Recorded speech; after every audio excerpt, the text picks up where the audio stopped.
Morning students. मैं आज आपको चैप्टर 9 पिनाको एक्सप्लेन करने जा रही हूँ। फर्स्ट पेज नंबर इस चैप्टर का फर्स्ट पेज है, पेज नंबर 25। अपनी बुक खोल लीजिए।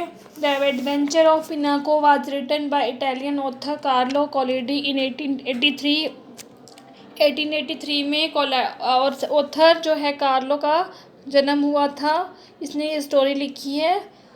The story is about the mischievous adventure of a marionetto named Pinocchio. Marionetto क्या होता है बेटा? एक पपेट को बोलते हैं। एंड हिज फादर और उसके फादर, ये एक इमेजिनरी स्टोरी है। उसमें जो है पपेट का नाम क्या है? मारियोनेट्टो।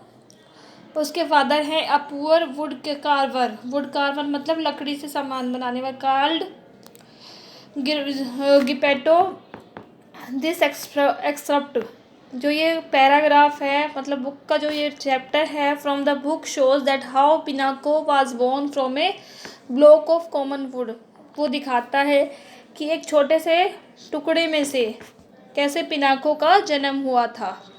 वंस अपॉन ए टाइम, एक बार की बात है, there was a piece of wood, एक लकड़ी का टुकड़ा था। It was just a common block of inexpensive firewood. वो ज़्यादा महंगा नहीं था।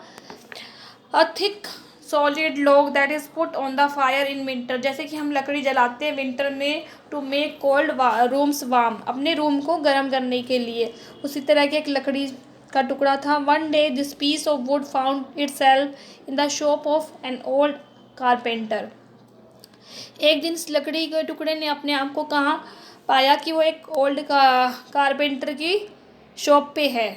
जो लकड़ी का टुकड़ा था कहाँ पहुँच गया? कारपेंटर के पास। His name was Master Antonio. उसका नाम क्या था? मास्टर एंटिनो, जो कारपेंटर था। But everyone called him Master Cherry, लेकिन हर कोई उसको मास्टर चेरी बुलाता था।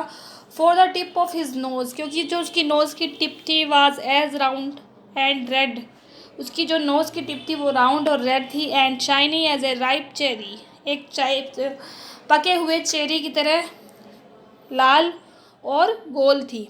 When he saw that piece of wood, Master Cherry rubbed his hand together happily. जब मास्टर ने देखा उस टुकड़े को, उसने अपने हाथ रगड़े एंड सेड, और बोला, this has come in the nick of time. ये अभी अभी आया है। I shall use it to make the leg of a table. मुझे इससे टेबल का लेग बनाना चाहिए, यानी टेबल की टांग बनानी चाहिए। ही ग्रास्प्ड द हैच, उसने एक कुल्हाड़ी उठाई। Quickly to peel off the bark, उसकी छाल को छीलने के लिए। पील ऑफ का मतलब क्या होता है? छाल को उतारने के लिए। एंड शेप द वुड, और वुड को शेप देने के लिए। बट एज, लेकिन जैसे ही was about to give it first blow, जैसे ही उस पर फर्स्ट ब्लो मारने वाला था, ही स्टूड स्टिल, वो सीधा खड़ा हो गया, मतलब हिला नहीं। हिज आर्म अपलिफ्टेड, उसके जो हाथ थे वो ऊपर के ऊपर ही रह गए। For he had heard A V, क्योंकि उसने एक आवाज़ सुनी। लिटिल वॉइस से, जिस आवाज़ ने कहा, please be careful. Be careful मतलब सावधान हो जाओ। Do not hit me so hard, इतनी तेज मुझे मत मारो।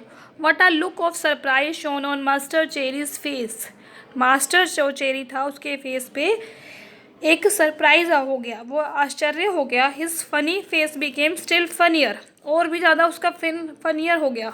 ही turn frightened eyes about the room to find out where that wee little voice had come from, और वो डरी हुई आंखों से देखने लगा कि वो आवाज़ कहाँ से आ रही थी। ही सॉ नो वन, उसने किसी को नहीं देखा। He looked under the bench, bench के नीचे देखा, लेकिन नो वन, वहाँ कोई नहीं था। ही पीप्ड इनसाइड द क्लोजेट, उसने अलमारी के अंदर देखा। क्लोजेट मीन्स अलमारी। नो वन, वहाँ भी कोई नहीं था। ही सर्च अमंग द शेविंग्स, उसने शेविंग्स मतलब छोटी छोटी पत्तियाँ सी थी लकड़ी की, उसके नीचे देखा, लेकिन वहाँ भी कोई नहीं था। ही ओपन द डोर, उसने दरवाज़ा खोला। To look up and down the street, गली में देखने के लिए, लेकिन वहाँ भी कोई नहीं देखा।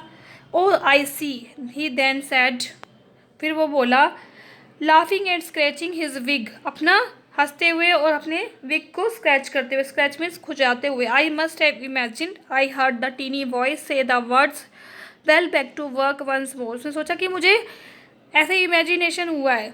ही struck a blow upon the piece of wood. Oh you hurt, cry the same way same far away little voice, फिर से आवाज़ आई, ओ ओ यू हर्ट, तुम मुझे मार रहे हो।